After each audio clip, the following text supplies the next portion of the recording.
Dear student, आज का जो अपना टॉपिक है properties and chemical reaction of phosphazene. इसके प्रीवियस वीडियो में हमने इसकी इंट्रोडक्शन और सिंथेसिस के बारे में डिस्कस किया था। अब आज हम जो करेंगे इनकी प्रॉपर्टीज़ के बारे में। तो प्रॉपर्टीज़, हालांकि ये फॉस्फाजीन सीरीज़ के जो पॉलीमर होते हैं, हालांकि ये ओपन चेन और साइक्लिक दोनों प्रकार के होते हैं, लेकिन इनके जो साइक्लिक यौगिक जो होते हैं ना, साइक्लिक यौगिक ही अधिक स्थायी होते हैं। और इनमें जो दो होते हैं ना, एक तो ट्राइमर और टेट्रामर, इन दोनों की डिटेल स्टडी की जा चुकी है। तो ट्राइमर में MpCl2 थ्राइस और टेट्रामर MpCl2 4। तो NpCl2 का जो मेल्टिंग पॉइंट है वो है 114 डिग्री सेंटीग्रेड और इसका बॉइलिंग पॉइंट है 328 डिग्री सेंटीग्रेड। ये एक वाइट क्रिस्टलाइन सॉलिड है जो कि बेंजीन, ईथर और कार्बन टेट्राक्लोराइड में सॉल्युबल है। NpCl2 4 का जो मेल्टिंग पॉइंट है वो भी 123 डिग्री सेंटीग्रेड है और इसका बॉइलिंग पॉइंट जो है वो आपके 328 डिग्री सेंटीग्रेड है। यहाँ जो है दो बार मेल्टिंग पॉइंट लिख दिया गया है। नेक्स्ट इज जो 328 वो इसका बॉइलिंग पॉइंट है। ये भी एक क्रिस्टलीय सॉलिड होता है, लेकिन ट्राइबर की तुलना में इसकी बेंजीन में सॉल्युबिलिटी कम होती है। तो हम प्रॉपर्टीज़ में ये दोनों जो ट्राइमर और टेट्रामर के बारे में ही हम बात कर रहे हैं फॉस्फाजीन की, ठीक है। तो ये ज्वलन करने वाले एवं कुछ सीमा तक ये क्या होते हैं, विषैले पदार्थ होते हैं। ये ज्वलन करने वाले और कुछ सीमा तक ये क्या होते हैं, विषैले पदार्थ होते हैं। और इनको धीरे धीरे ये 250 डिग्री सेंटीग्रेड तक गर्म करने पर ये पॉलीमराइज हो जाते हैं और कम से कम 20,000 मॉलिक्यूलर वेट वाले पॉलीमर्स का निर्माण करते हैं। फिर और इनको 350 डिग्री सेंटीग्रेड तक जब इसको गर्म किया जाता है तो ये पॉलीमर्स क्या होते हैं, पुनः जो होते हैं ना, टूट जाते हैं। तो पॉलीमराइजेशन और डीपॉलीमराइजेशन दोनों ही प्रोसेस में ऑक्सीजन की उपस्थिति में ही प्रोसेस में ये संपन्न होती है। और इस पॉलीमराइजेशन के साथ इनकी जो सॉल्युबिलिटी भी क्या होती है, कम होती जाती है। अब इन यौगिक के जो क्लोरीन परमाणु होते हैं वो अत्यंत जो होते हैं ना, क्रियाशील होते हैं। क्लोरीन एटम है जो उसमें अत्यंत क्रियाशील होता है और ये केवल क्या होता है कि एल्किल, एरिल, OH, OR इसके द्वारा सब्सटीट्यूट होकर विभिन्न प्रकार के यौगिक इनसे बनाए जा सकते हैं। और इनके जो है जो सब्सटीट्यूशन जो होता है, न्यूक्लियोफिलिक सब्सटीट्यूशन माना जा सकता है। ये आंशिक भी हो सकता है, पूर्ण भी हो सकता है, ठीक है। तो इन यौगिक के जो क्लोरीन परमाणु जो है अधिक रिएक्शन होने के कारण इनकी कुछ केमिकल रिएक्शन जो है वो है इस प्रकार से है। तो पहली जो है रिएक्शन दैट इज़ हाइड्रोलिसिस। अब हाइड्रोलिसिस में हम देखें तो ये जो हाइड्रोलिसिस रिएक्शन में है NpCl2X हमने ले लिया इसको।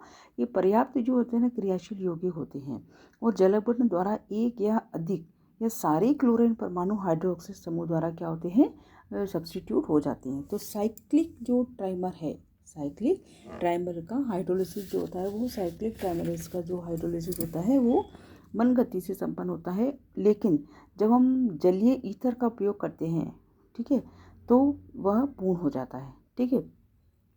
तो इस रिएक्शन में हम देख रहे हैं ट्राइमर जो है वो NpCl2 थ्राइस, इसको अपन ने पूरे स्ट्रक्चर के फॉर्म में हमने इसको पूरा बनाया हुआ है। तो इसमें 6 वाटर मॉलिक्यूल रिप्लेस हो रहे हैं, 6 वाटर मॉलिक्यूल ऐड हो रहे हैं और 6 HCl मॉलिक्यूल इसमें क्या हो रहे हैं, रिप्लेस हो रहे हैं। तो ये सब्सटीट्यूशन हो रहा है, इसमें क्लोराइड परमाणु वाटर परमाणु के द्वारा रिप्लेस हो रहे हैं। अब यदि इस ट्राइमर का हाइड्रोलिसिस एसिडिक सॉल्यूशन में किया जाए तो हमें ऑर्थोफॉस्फोरिक एसिड और अमोनिया भी मिलते हैं, ठीक है।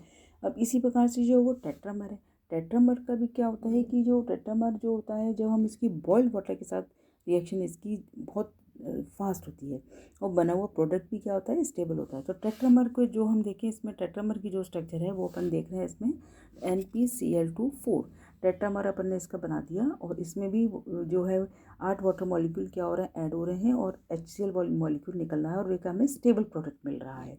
अब इसी टेट्रामर का भी जब हम एसिडिक सॉल्यूशन में हाइड्रोलिसिस किया जाता है तो ऑर्थोफॉस्फोरिक एसिड और अमोनिया में प्राप्त होते हैं। तो ये इन हाइड्रोलिसिस में दोनों ही ट्राइमर और टेट्रामर का हाइड्रोलिसिस करने पर हमें क्या चीज़ मिल रही है, ट्राइमर में तो इसके जो क्लोराइड परमाणु रिप्लेस हो रहे हैं वाटर मॉलिक्यूल के द्वारा दोनों में ही, और एक स्टेबल प्रोडक्ट बन रहा है। टेट्रामर में दोनों भी स्टेबल प्रोडक्ट बन रहे हैं और जब हम इनकी एसिडिक के सॉल्यूशन में लिया तो हमें ऑर्थोफॉस्फोरिक एसिड और अमोनिया भी प्राप्त हो रहा है। अब इसी प्रकार से दूसरी रिएक्शन इसकी एमोनोलिसिस। अब एमोनोलिसिस में क्या होता है कि अमीनो अपघटन भी कहते हैं इसको। तो ट्राइमरी की एवं टेट्रामर दोनों यौगिक की अधिक मात्रा में यौगिकों की अधिक मात्रा में अमोनिया के साथ जो हम रिएक्शन कराते हैं तो धीरे धीरे सारे जो हैलोजन परमाणु का जो अमीनो समूह के साथ क्या होता है, सब्स्टिट्यूशन हो जाता है। ठीक है, और बना हुआ यौगिक जो अमोनिया के मॉलिक्यूल को 3 मॉलिक्यूल खो करके क्या बना है, फॉस्फेन का भी निर्माण करता है। 3 मॉलिक्यूल जो अब इस रिएक्शन में हम देखें, ट्राइमर की अमोनिया की एक्सेस में रिएक्शन हुई और ये सारे क्लोरीन परमाणु क्या हो गए, हट गए और इसकी जगह क्या हो गए, अमोनिया मॉलिक्यूल आ गए। अब इसी में ये जो प्रोडक्ट जो बना है, फर्स्ट प्रोडक्ट जो बना है, इसमें 3 मॉलिक्यूल अमोनिया के कोर के फॉस्फेम, जो रिएक्शन हमें दिख रही है ना P3N5X, दैट इज फॉस्फेम, फॉस्फेम है ना। तो ये हमें फॉस्फेन, इसको गर्म करे तो हमें फॉस्फेन का निर्माण कर रहा है। ठीक है, अब इसी पे ये तो एमोलिसिस रिएक्शन हो गई। अब इसी प्रकार से जो है हम इसकी नेक्स्ट रिएक्शन है, that is Friedel craft reaction.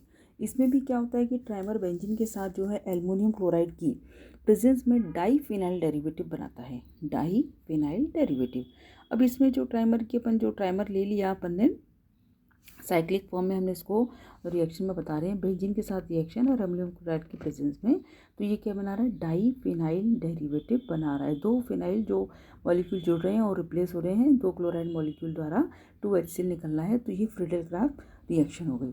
ठीक है, अब इसी प्रकार से जो इसकी जो नेक्स्ट रिएक्शन है, reaction with alcohol and alkoxide. Alcohol या एल्को ऑक्साइड के साथ रिएक्शन कराने पर हेलोजन परमाणु जो होता है ना, एल्को ऑक्साइड ग्रुप द्वारा सब्स्टिट्यूट हो जाते हैं।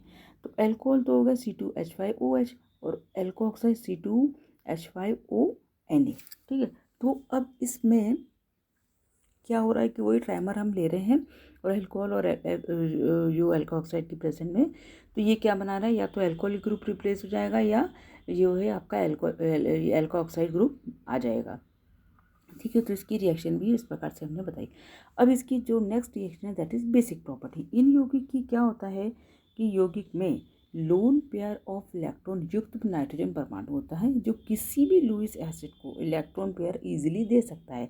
इसके बाद भी ये वीक बेसिक कंपाउंड होते हैं। तो ये क्या होता है, HClO4 के साथ पर क्लोरिक एसिड के साथ 1:1 और 1:2 एडिक्ट क्या होता है, ये बनाते हैं ये। तो N3P3Cl6 HClO4 के साथ ये क्या बना रहा है, N3P3Cl6 और HClO4, यहाँ 1:1 और 1:2 प्रोडक्ट बन रहा है। तो ये एक तो ट्राइमर के साथ रिएक्शन है और दूसरी tetramer N4P4Cl8 + 2 HClO4 will give N4P4Cl8 और 2 HClO4। तो एडिक्ट बन रहे हैं इसमें इसका एडिक्ट हो रहा है, एडिशन कंपाउंड्स बन रहे हैं ये।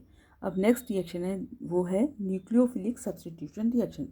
वैसे तो ये सारी रिएक्शन जो है सब्स्टिट्यूशन रिएक्शन ही है जिनके बारे में अपन ने पढ़ा, हाइड्रोलिसिस, अमीनोलिसिस, ये सारी सब्स्टिट्यूशन। लेकिन कुछ रिएक्शन या कुछ ऋणायन द्वारा भी क्लोरोफॉस्फीन का क्लोरीन परमाणु क्या होता है, सब्स्टिट्यूट हो सकता है कुछ ऋणायन द्वारा, जैसे सोडियम फ्लोराइड है, लेड फ्लोराइड है, इनके साथ गर्म करने पर फॉस्फोनाइट्रिक फ्लोराइड का जो है का फ्लोराइड में परिवर्तन हो जाता है। तो इसमें हम देख रहे हैं वो ट्राइमर ले रहे हैं, सोडियम फ्लोराइड और लेड फ्लोराइड के साथ हम रिएक्शन कर रहे हैं, तो सोडियम क्लोराइड लेड क्लोराइड निकल रहा है और लेड जो है फ्लोराइड दोनों में बन रहे हैं। तो ये चीज़ जो है इस प्रकार से ये कुछ रिएक्शन और इनकी प्रॉपर्टीज़ फॉस्फोजिन की है।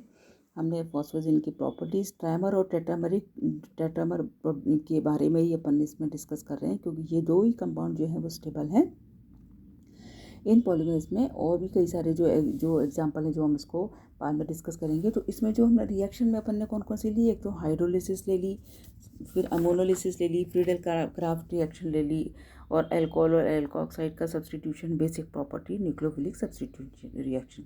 तो ये आज हमने इसकी प्रॉपर्टीज़ और रिएक्शन के बारे में डिस्कस किया। Thank you.